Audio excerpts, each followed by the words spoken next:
போட்டுக்கலாமா கறிக்கு? இப்படியே ஏன் தோட்டத்துல எனக்கையாவது கொப்பரை கொறையாடி அத்துட்டு குழம்பு வைக்கணும்னு நினைச்சிட்டு இருக்கு. கடையில காசு கொடுத்து ஒண்ணு வாங்கிறாது. கடையில காசு கொடுத்து வாங்கி கறி வச்சு சாப்பிடு. வேலைக்கு போகும்போது 5 காய் அத்துட்டு வரோம். நம்ம என்ன மெனக்கிட்டா தோட்டத்துல போய் அத்துட்டு வரோம். எவ்வளவு காய் வீணா தூரப்படுதா? நமக்கு 2 காய் தந்தானே நம்ம பறிச்சானே. சரி சரி, நாளைக்கு வரும்போது 4 காயான அத்துட்டு வா. எல்லாம் நாளைக்கு சீக்கிரம் வந்துருங்க வேலைக்கு. அப்படியே நாளைக்கு சீக்கிரம் வீட்டுக்கு போக முடியும். என்ன பொழுது ஆயிரம் வீட்டுக்கு போவேன். சரிக்கா, மாடு கேட்க நான் போயிட்டு வரேன். அப்பா என்ன வெயில், இன்னைக்கு மிளகா பறிச்சு கை கால குறுக்கனா அப்படியே ஒரு வழி வலிக்கு. இந்த மனுஷன் தானே சண்டைக்கு வரேன். பிறந்த வீடு அப்படி இருக்குன்னா வாக்குப்பட்ட வீடு அதுக்கு மிச்சமா இருக்கு. என்ன சின்னதா வேலைக்கு போயிட்டு வந்துட்டு இப்பதான் வந்தேன். நீ டவுன் போயிட்டு வந்துட்டே இருக்குன்னு. இப்பதான் தோட்டத்துல இருந்தே வரேன். நாத்துக்கு தண்ணி பாய்க்கணும்னு போனேன். அங்க கரண்ட் இல்ல. சரி நின்னு தண்ணி பாய்ச்சிட்டு வரமே. இப்பதான் தண்ணி பாய்ச்சிட்டு வரேன். இனிமேதான் டவுனுக்கு போகணும். இனிமே டவுன் போயிட்டு எப்ப வர? ராத்திரி ஆயிரம். சந்தைக்கு எங்க போவேன்? நான் போய் டவுன்ல போய் போனுக்கு ரூபாய் கட்டிட்டு வரேன். நீ சந்தைக்கு போயிட்டு வரியா? நானே வேலைக்கு போயிட்டு வந்தேன். கை காலா வலிக்கு சுவான வீட்டுல இருக்கலாம்னு பார்த்தா சந்தை போயிட்டு வரேன். சரி வேலைக்கு வந்தாலும் ஒரு அக்கா சந்தைக்கு போறேன். சரி போயிட்டு வரேன் சந்தைக்கு. நீ சந்தையில மீன் வாங்கி குழம்பு வச்சிரு. நான் டவுனுக்கு போயிட்டு வரேன். சரி டவுனுக்கு போயிட்டு சொனங்காம சீக்கிரம் வாங்க. வரும்போது அல்வா வாங்கிட்டு வாங்க. நானே பணம் கட்டிட்டு வரேன். நேரம் ஆயிரும். சரி கடை இருந்தா அல்வா வாங்கிட்டு வரேன். சரி பார்த்து போயிட்டு வாங்க.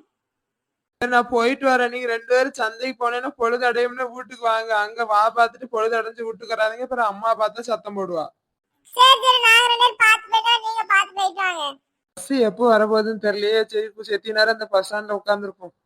அண்ணா கோபாலண்ணா எங்க போறீங்க? நீ யாரு, பட்டாணி மோகனா? ஆமா கோபாலண்ணா, பட்டாணி மோகன். ஆளு அடையாளம் தெரியலையா? இந்த பிள்ளைல பார்த்ததோட இப்ப அடையாளம் தெரியாம ஆளு மாறிட்டியே. உங்க அப்பா உனக்கு வண்டி வாங்கி வந்துருக்கானோ? ஆமாண்ணே ஆமாண்ணே. உங்க அப்பன் சரியான கஞ்ச பயலாச்சு. எப்படி உனக்கு வண்டி வாங்கி வந்துட்டான்? சரி அதெல்லாம் விடுங்க. இப்ப நீங்க எங்க போறீங்க? பஸ்ஸுக்காரி காத்துக்கிட்டு இருக்கீங்க. டவுன் வரைக்கும் போன பத்தீங்க. பஸ் எதிர்பார்த்துட்டு இருக்கேன். ஒரு பஸ்ஸையும் காணும். நானும் டவுனுக்கு தான் போறேன். வரையிலானே நான் கொண்டு விட்டுருந்தேன் அவங்கள. இல்ல இந்த மண்டையில கோப்ப மாதிரி கவுத்தால அது வச்சிருக்கியால? இல்லன்னா போலீஸ்கார்ட்ட கண்டம் பட முடியாதுல்ல.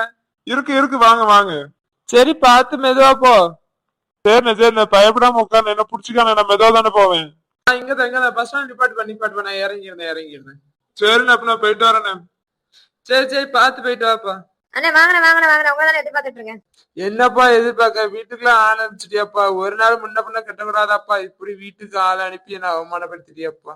இல்ல நீங்க இவ்வளவு தூரம் வந்து அதே வேண்டாம் வீட்டுக்கு ஆரம்பிச்சா நீங்க தப்பா நினைச்சுக்காங்க. அது பணம் வாங்க தானே வந்தாங்க, வேற ஒண்ணுக்கு இல்ல. பயப்படாங்க. எங்க ஊர் கிராமம்ப்பா. புதுசா யாராவது ஒருத்தவங்க வந்தாலும் எல்லாரும் அப்படிதான் பாப்பாங்க. சரி இன்னும் வரமாட்டாங்க. நீங்களும் வந்து கட்டிருங்கண்ணே. இந்தாப்பா பணம். பாக்கி கணக்கெல்லாம் இப்பவே முடிச்சிருப்பா. நமக்கு இந்த தொல்லை ஆகாதுப்பா. நமக்கு தலைக்கு மேல வேலை இருக்கு.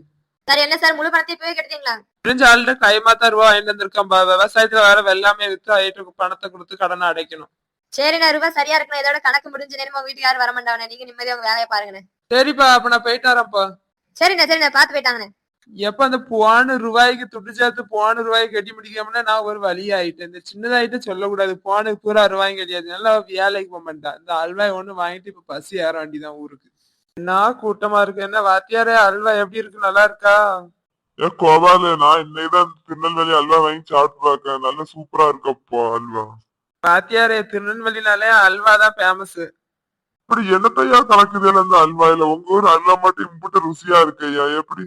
இல்ல அந்த தாமிரபரணி தண்ணியோட மகிமை தான். அப்படியா? சரி நீ என்ன இந்த பக்கம்?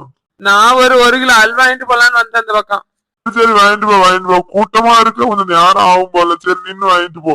சரி வாத்தியார், நான் வாங்கிட்டு கிளம்புறேன். சரி பாத்து போ. அண்ணா 1 கிலோ அல்வா கொடுங்கண்ணே. 1 கிலோ பாக்கெட் 1 4 கிலோ பாக்கெட் 2 தட்டா. என்ன 1/2 கிலோ பாக்கெட் 2 கொடுங்கண்ணே. இந்தாப்பா அல்வா. சரிண்ணே 200 ரூபா கொடுப்பா.